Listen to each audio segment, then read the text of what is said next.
À l'occasion de ce 6 juin 2024, des chefs d'État, présidents, rois du monde entier sont venus célébrer le 80e anniversaire du débarquement des Alliés en Normandie, formant une immense armada venue reconquérir l'Europe et la libérer de l'emprise des nazis. Notre parachat de Bamidbar aussi, il est question d'une immense armée, les enfants d'Israël en route pour conquérir le pays des Canaan, promis à nos patriarches, et la soustraire à l'emprise de ses habitants cananéens, indignes par leurs mœurs, leurs croyances, de résider sur cette terre sacrée. La Torah utilise à dessein le terme de tsava, armée, pour désigner chacune des 12 tribus.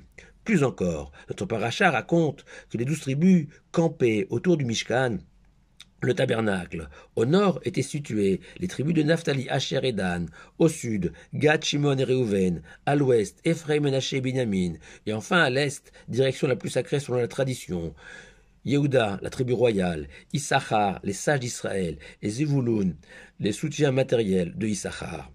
Et ce qui est remarquable, c'est qu'à l'instar des armées, où le drapeau, la bannière, le fanion, l'étendard d'une unité militaire constitue l'emblème du régiment, du navire, de la base, sa raison d'être, ainsi chaque tribu était dotée de son propre drapeau.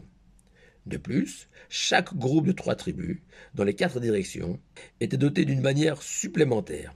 Le Midrash raconte que c'est en voyant les 220 000 anges accompagnant le Tout-Puissant lors de sa révélation au mont Sinaï, ces 220 000 anges rangés derrière une bannière, que les enfants d'Israël ont demandé au samedi soit-il de leur attribuer à eux aussi un drapeau.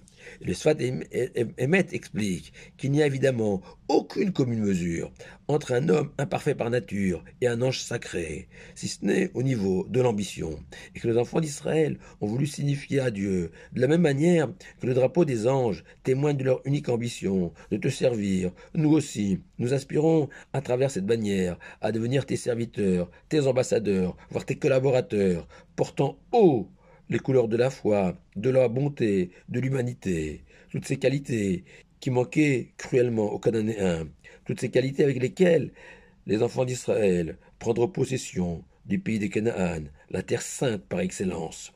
Et le Midrash va citer les paroles du roi Salomon dans Shir Hashirim, le cantique des cantiques, Vediglo alai ava, signifiant que l'Éternel acceptait d'offrir à chacune des tribus un drapeau par amour pour les enfants d'Israël, car il n'y a rien de plus triste dans la vie que d'aimer passionnément des êtres, des idoles, des stars indifférents à leurs adorateurs, tels ces influenceurs ne voyant dans leurs fidèles que des followers, du cash flow, alors que Dieu, dans son immense bonté, lui qui par essence est l'être qui n'a besoin ni d'amour, ni d'aide, ni de soutien de personne, va descendre du ciel et se rapprocher des humains et leur confier à chacun une mission, les solliciter, leur donner de l'importance. Mieux encore, chacune des 12 tribus avait son propre drapeau pour indiquer que chaque tribu avait sa propre manière de servir, le saint béni soit-il, avec ses propres qualités, et que les enfants d'Israël ne sont pas interchangeables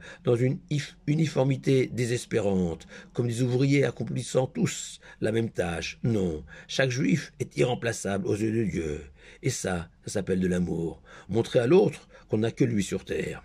Car en plus d'un drapeau par tribu, nous pouvons déduire des mots de notre paracha, Ish al Diglo, littéralement un homme et son drapeau, que chaque enfant d'Israël possédait son propre petit drapeau, sa propre mission, générant une vraie joie de vivre. Comme l'écrit le roi David dans son psaume 120, Nerana Bishu Atecha, nous chanterons plein de joie ta délivrance, Dieu, car ton nom est ce qu'il incarne, et notre étendard.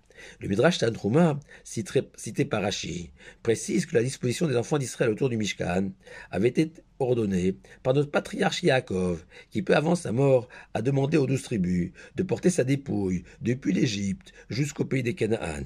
Et Yaakov avait indiqué quelle tribu devait être devant, derrière et latéralement par rapport à son corps. Et que Yaakov a ajouté: vous, tribus, et vos descendants adopterez la même disposition dans le désert, autour du Mishkan, lors de votre conquête du pays des Canaan, renforçant l'idée de ces paroles de Torah, que Yaakov était le plus abouti, le plus grand des patriarches, car il avait bénéficié de l'héritage d'Abraham et Yitzhak, son père et son grand-père, comme le Mishkan, ancêtre du temple de Jérusalem, était le lieu le plus sacré du monde, et comme le pays de Canaan était le pays le plus sacré de la planète, et que c'est seulement en s'attachant aux valeurs de nos patriarches qu'on peut être digne de Yaakov, du temple et de la terre d'Israël. Précision supplémentaire. Sur la première bannière des 4 groupes des 3 tribus étaient gravées les lettres Aleph Yud Yud, la seconde Beit Tzadik Aïn, la troisième Resh Chet Kouf, la quatrième Mem Kouf Vet, formant les noms des 3 patriarches, Abraham, Yitzhak et Yaakov. Avec le Ibn Ezra, on bascule dans le magique, car il fait remarquer que parmi les 4 groupes des 3 tribus autour du Mishkan, chaque fois, une des 3 tribus était mise à l'honneur, placée au-dessus des 2 autres, lesquels Yehuda, Réhouven, Ephraim et Dan. Yehuda, lui dont l'emblème du drapeau était le lion. Réhouven, des doudaïm, des fleurs avec une tige à forme humaine. Ephraim, fils de Yosef, un taureau. Et enfin Dan, un aigle, un lion, un homme, un taureau et un aigle. Soit exactement les 4 créatures que le prophète Ézéchiel a aperçues dans sa vision prophétique, entourant le trône céleste, siège du Tout-Puissant. Et le Baal HaTurim rajoute, de manière délicieuse, que c'est à ces 4 tribus, Yehuda, Réhouven, Yosef pour Ephraim et Dan, que Yaakov, au moment de bénir ses 12 enfants, peu avant sa mort, s'est adressé directement à eux, les a tutoyés, et contrairement aux 8 autres, où la bénédiction était à la 3e personne, indirecte, car le Baal HaTurim a voulu ainsi signifier que le véritable privilège, le plus grand honneur, c'est la proximité avec Yaakov et ce qu'il représente, une familiarité avec le divin et ses valeurs, un niveau où on évolue avec bonheur et aisance à la choule, devant une Guémara, avec sa femme, ses enfants, ses amis, porteurs des valeurs divines. Impossible de conclure sans cette remarque cruelle et pourtant tellement vraie que j'ai entendue de la bouche d'un sage contemporain, Ronen Tamir. La Torah utilise la formule bizarre de Ish al Diglo, un homme et son drapeau, alors que littéralement cela signifie un homme sur son drapeau, pour nous suggérer l'idée suivante. Beaucoup d'hommes sur terre arborent un drapeau, un étendard, incarnant des valeurs qu'ils brandissent fièrement, flottant au-dessus d'eux.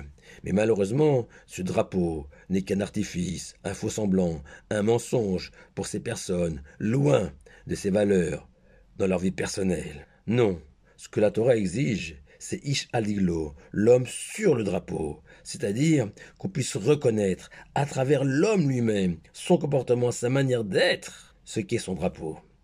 Alors, si les Réquiens n'étaient pas là, nous serions tous en Germanie.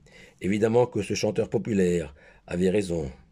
Mais on peut rajouter, nous juifs, descendants des enfants d'Israël, que si les enfants d'Israël n'avaient pas été là, porteurs de ces drapeaux, nous serions nulle part.